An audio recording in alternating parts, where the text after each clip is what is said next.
It's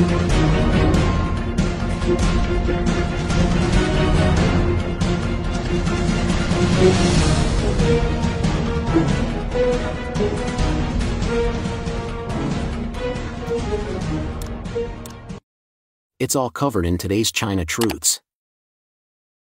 Badai mematikan diam-diam menyebar di Tiongkok, tetapi Anda tidak akan melihatnya di berita yang dikelola negara. Flu burung yang menyebar ke manusia, juga dikenal sebagai flu burung manusia, baru-baru ini merebak di banyak provinsi di seluruh daratan Tiongkok.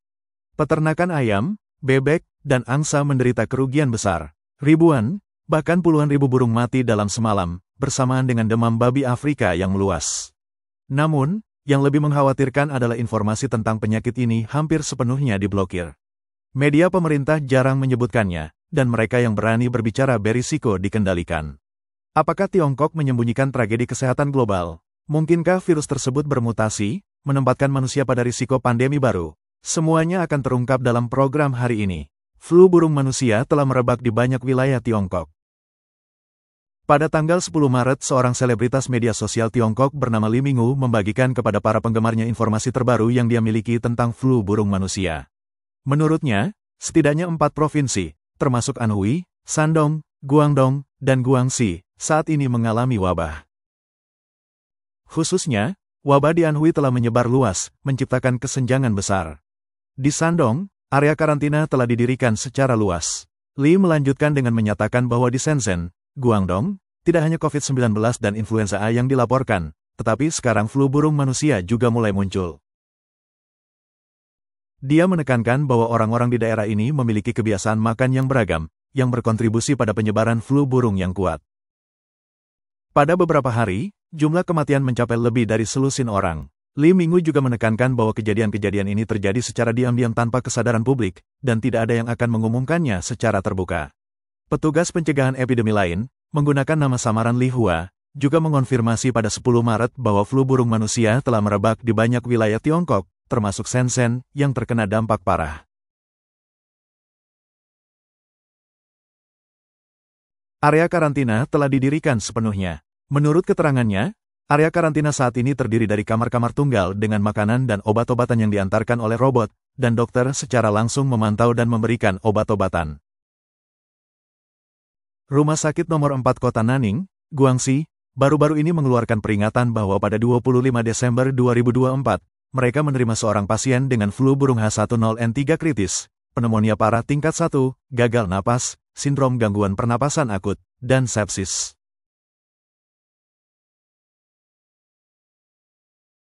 Sebelumnya, Epoch Times melaporkan bahwa flu burung telah merebak parah di Shanxi dan Wuhan tepat sebelum Tahun Baru Imlek. Sekarang, beberapa video di media sosial juga secara tidak langsung mengonfirmasi bahwa Wuhan mengalami wabah flu burung manusia.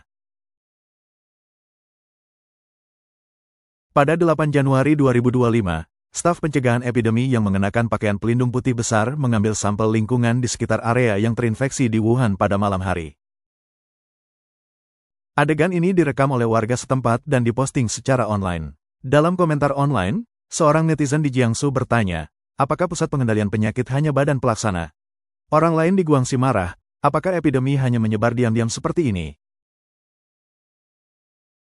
Sementara itu, Tuan Wong di Shanghai berkomentar, selalu seperti ini di negara ini. Hanya ketika tidak bisa lagi disembunyikan, barulah diumumkan, diikuti oleh panggilan massal.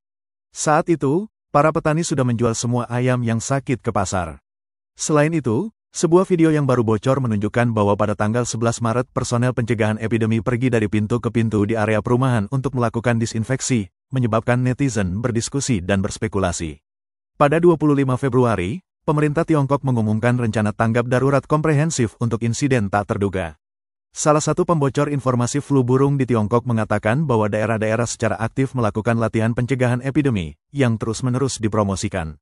Situs web resmi pemerintah kota Yantai juga mengimbau masyarakat untuk menjauhi unggas dan burung hidup untuk mengurangi risiko infeksi sindrom pernapasan akut parah yang disebabkan oleh virus influenza H5N1 flu burung.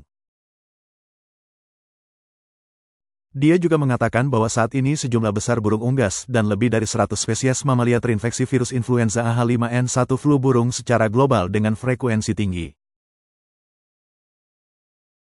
Tingkat kematian hewan mencapai 100%, sementara manusia masih belum memiliki obat khusus untuk mencegah atau mengobatinya. Selain itu, virus terus bermutasi, meningkatkan risiko infeksi manusia. Dalam konteks ini, masyarakat harus membatasi kontak dengan unggas hidup, menghindari tempat-tempat ramai, dan menggunakan masker dengan benar untuk melindungi diri mereka sendiri.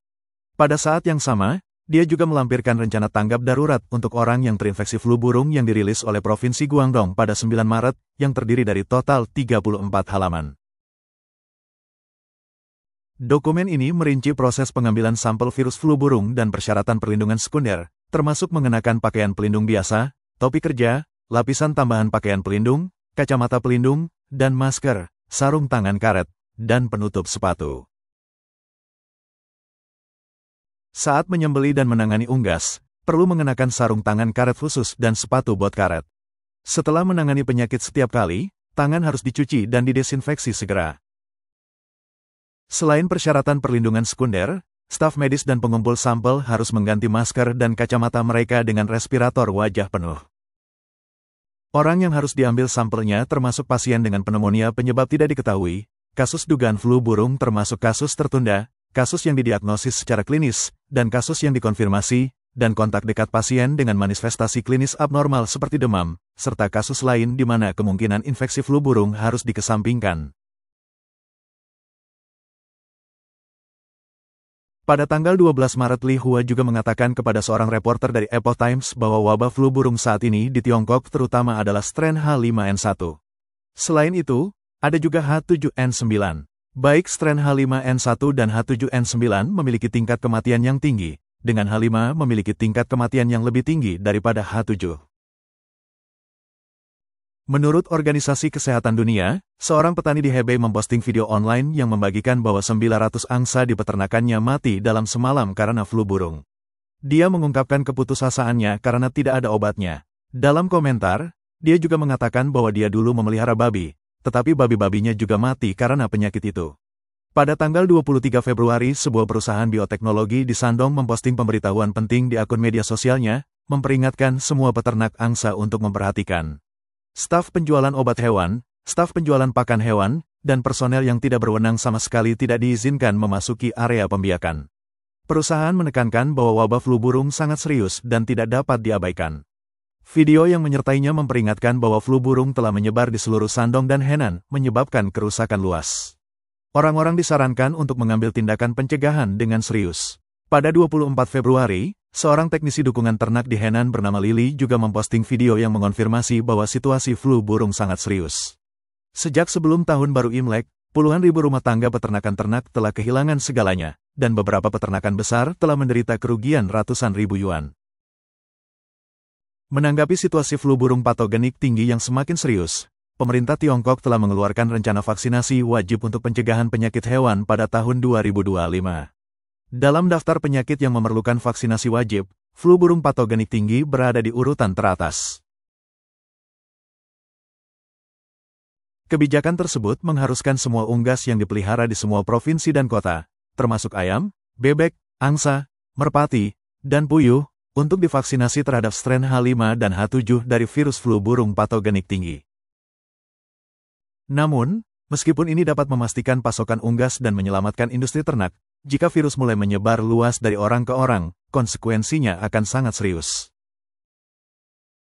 Pada saat yang sama, demam babi juga merebak di banyak tempat di seluruh daratan Tiongkok.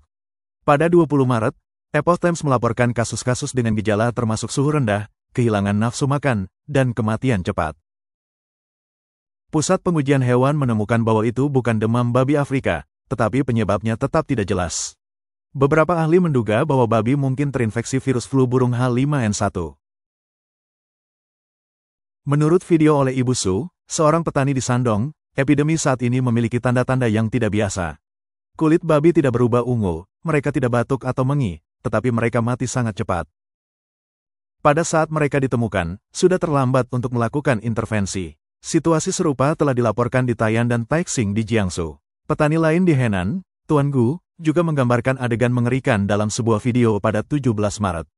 Dia memperingatkan bahwa baru-baru ini banyak peternak babi di Henan, Hebei, dan Shandong telah melaporkan bahwa babi tiba-tiba berhenti makan tanpa tanda-tanda penyakit yang jelas. Baik induk babi, anak babi, atau babi penggemukan, semuanya rentan terhadap infeksi dan mati sangat cepat. Ketika babi diautopsi, paru-paru mereka ditemukan memiliki bintik-bintik hitam, benjolan, dan nekrosis nodular, sementara organ lain seperti limpa tampak normal. Perusahaan ternak besar juga telah mengeluarkan peringatan tentang situasi serius ini. Dr. Lin Xiaosu, seorang ahli virologi Amerika dan mantan direktur laboratorium virologi di Institut Penelitian Angkatan Darat AS, mengatakan bahwa wabah demam babi yang tidak diketahui di Tiongkok mungkin terkait dengan flu burung H5N1. Ada laporan sebelumnya tentang H5N1 yang menginfeksi babi, kemungkinan besar dari burung liar. Namun, ada bukti bahwa virus tersebut juga dapat ditularkan antar babi, seperti yang diamati pada wabah tahun 2009 di Indonesia. Jika flu burung H5N1 memang telah menyebar ke babi di Tiongkok, risiko wabah skala besar sangat tinggi. Namun, pemerintah Tiongkok sangat sedikit menyebutkan flu burung pada manusia, yang menyebabkan kekhawatiran publik tentang potensi risiko penyakit tersebut.